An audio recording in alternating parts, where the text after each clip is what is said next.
ये कायनात के मंजर हुसैन वाले हैं। और कटा तो सकते हैं लेकिन झुका नहीं सकते, कटा तो सकते हैं लेकिन झुका।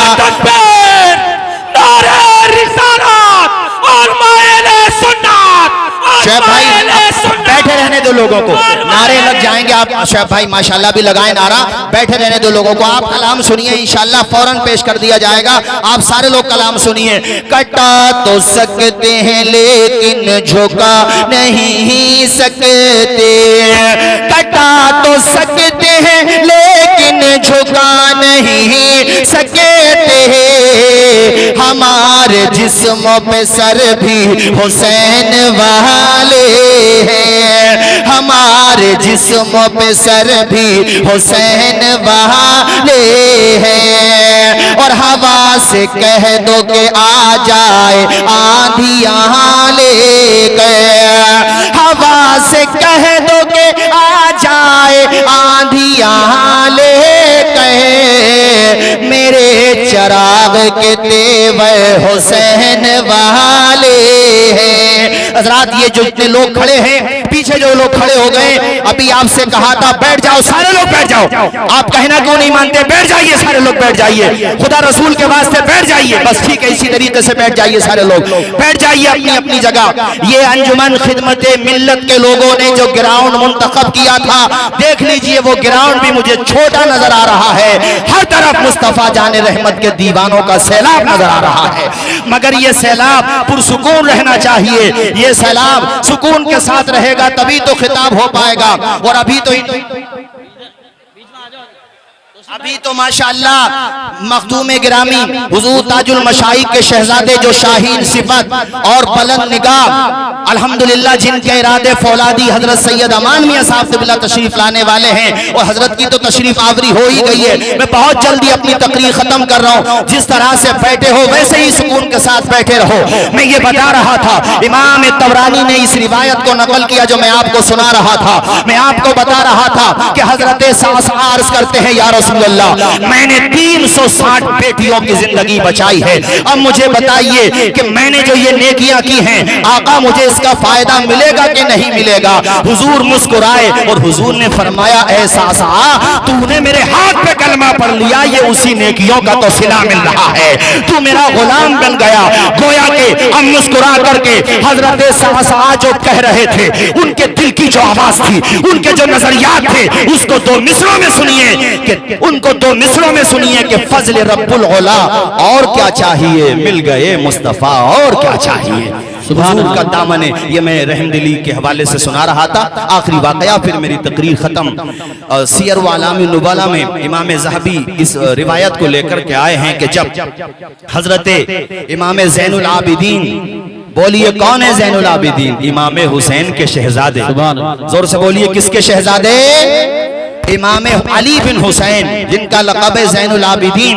जब आपका विसाल हो गया और आपको गस्साल ने नहलाया तो आपकी पुश्ते अधर पे वजन उठाने के निशानात देखे गए।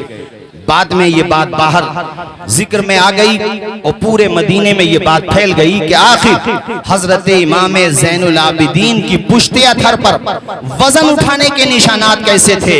ये बात जब ज्यादा फैली तो इमाम ज़ैनुल आबिदीन के जो खादिम खास थे, उन्होंने कहा कि हजरत ने तो मना किया था कि राज फाश न होना चाहिए, मगर चूंकि अब बात दूर दूर तक फैल चुकी है कि इमाम हुसैन के शहजादे, शेरे खुदा के पोते हजरत इमाम ज़ैनुल आबिदीन की पुश्ते अथर पर आखिर ये वजन उठाने के निशानात कैसे हैं। अब ये बात जब फैल ही गई है तो सुनो, दरअसल बात ये है, जब मदीना के तमाम लोग अपने अपने मकानों में जाके सो जाते थे, अल्लाह अकबर, जब बच्चे बच्चियां मर्द औरत छोटे बड़े सब महवे ख्वाब हो जाते थे, रात का आखिरी पहर होता था या रात आधी रात के बाद हजरत इमाम हुसैन के शहजादे इमाम ज़ैनुल आबिदीन अपनी पुश्ते आधार पर राशन किट यानी राशन को पैक करके, खाने पीने का सामान पैक करके अपनी पुश्ते आधार पे ले जाते और उनके घरों की चौखट चौखट पे रख के आ जाते थे। सुबह को जब वो घर वाले उठते थे,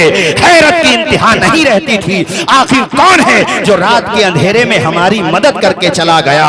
अल्लाह अकबर। बाद में ऐसे परिवारों को शुमार किया गया कि ऐसे परिवार कितने थे जो हजरत इमाम ज़ैनुल आबिदीन की खुफिया मदद से चल रहे थे, जिनके घर के चूल्हे हजरत इमाम की इमदाद से चला करते थे, आपकी खैरात से चला करते थे, आपकी कद्दो काविश के साथ चला करते थे। अल्लाह अकबर। किताबों में लिखा हुआ है कि इस तरह के परिवार मदीना शरीफ के अंदर 100 परिवार थे जिनके घरों का चूल्हा अली के पोते इमाम ज़ैनुल आबिदीन की इमदाद से चल रहा था। मुहर्रम आ रहा है मेरे साथियों, बल्कि आ गया है, आज चांद हो गया है। तो मैं 3 या 4 पैगाम दे करके मैं आप हजरात से रुखसती चाहूंगा।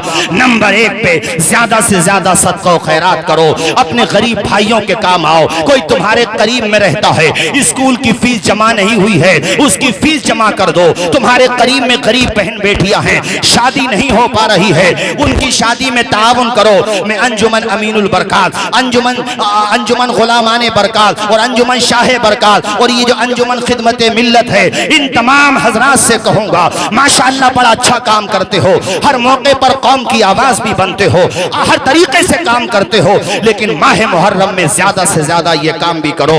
अरे किसी गरीब के लबों पे मुस्कुराहटों के गुलाब तुमने खिला दिए, करबला में इमाम अली मकाम की रूह पाक खुश हो जाएगी।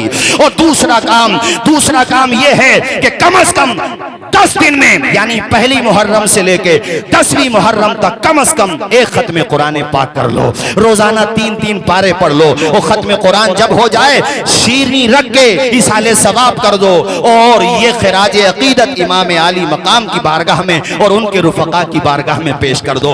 नंबर 3 पे आप हजरात से कहूंगा और इस पे आप खास तौर पे तवज्जो दें। देखो बेहुदा रसूमात में, बिदअत और खुराफात में हरगिज न पड़े, इमाम आली मकाम का मनहज अपनाएं और ये सोचें कि फातिमा के बेटे ने इस कदर जख्म खाने के बावजूद भी सजदा नहीं छोड़ा था। हम कैसे हुसैनी हैं कि शबे आशूरा में भी और आशूरे के दिन भी हम मस्जिदों का रुख नहीं करते। हमारी मोहब्बत तभी मुकम्मल होगी जब 5 वक्ता नमाजी बन जाएंगे। अरे मैं तो ये कहता हूँ 5 वक्ता नमाजें तो पढ़ना ही है, मगर कम से कम माह मुहर्रम में तहज्जुद के सजदे भी करने लगे। जब माह मुहर्रम में करने लगेंगे तो इंशाअल्लाह बाकी के महीनों में भी करने लगेंगे इंशाअल्लाह। इमाम की मोहब्बत अपने दिल में बसाएं, इमाम से प्यार करें। और मेरे साथियों नंबर 4 पे आप हजरात से ये बात कहूंगा और ये बात आपसे इसलिए कहूंगा कि घर पे जाकर, आखिरी बात है फिर मैं गुफ्तगू खत्म करता हूँ, घर पे जाके अपनी बहन बेटियों को ये पैगाम दे दें और हमारी जो बहनें बेटियां माएँ यहाँ पर मौजूद हैं वो भी इस बात को सुने। हजरत तशरीफ फरमाए, माशाअल्लाह पूरे भारत में जाते हैं,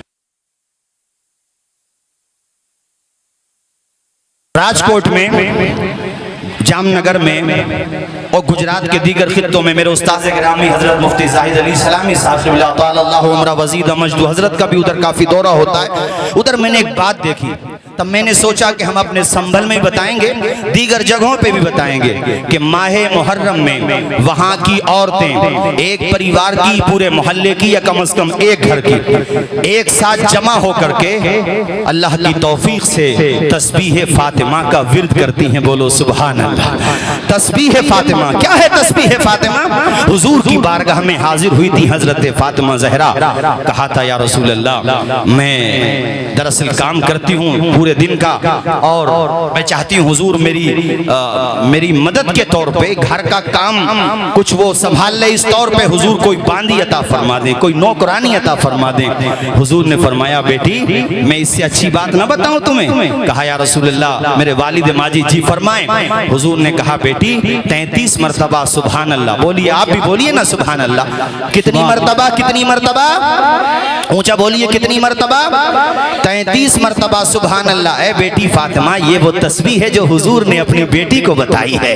ए बेटी फातिमा 33 मरतबा सुभान अल्लाह और 33 मरतबा अल्हम्दुलिल्लाह और बेटी 34 मरतबा अल्लाहु अकबर पढ़ लिया करो, तुम्हारी थकान भी दूर हो जाएगी और नेमत नेकियों में इजाफा भी हो जाएगा। तो ए कौम आदम की बेटियों, बन सवर के मुहर्रम के दिनों में खास तौर पे शबे आशूरा में अपने हुस्न की नुमाइश ना करो। करबला वालों को याद करो, मेरे इमाम के मुकद्दस घराने की खवातीन को याद करो, उस ज़ैनब को याद करो जिसकी बहादुरी की कस्में ली जाती हैं। वो ज़ैनब अल्लाह अकबर के नाना के नवासे ने मुसल्ला नहीं छोड़ा, सरतन से जुदा हो गया, सजदा नहीं छोड़ा, दरबार में बोली भी तो लहजे में अली के। ज़ैनब ने किसी हाल में पर्दा नहीं छोड़ा।